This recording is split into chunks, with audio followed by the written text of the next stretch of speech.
আগামীকাল বসিরহাট গোপালপুর মোড়ে সমাবেশ, সেই উদ্দেশ্যে কি বার্তা দেবেন?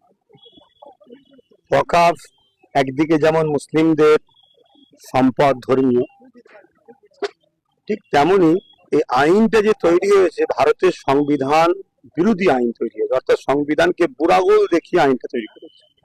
সংবিধান রাইট দিয়েছে যেটা, আর কেন্দ্র সরকার তার উল্টো গিয়ে সংবিধান বিরোধী আইন করেছে।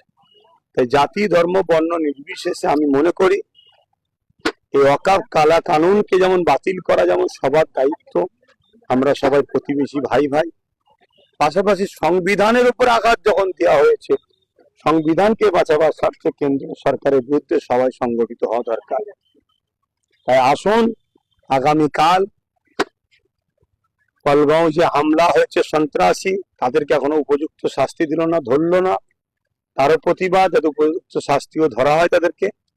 পাশাপাশি এই ওয়াকফ কালা কানুন যেটা সংবিধান বিরোধী আইন তৈরি হয়েছে, আইনকে বাতিল করার প্রতিবাদ সভা আমরা গর্জে উঠি। সবাইকে আহ্বান করতে আসা, সময় 3টে থেকে 5টা পর্যন্ত, দুপুর 3টে থেকে 5টা পর্যন্ত।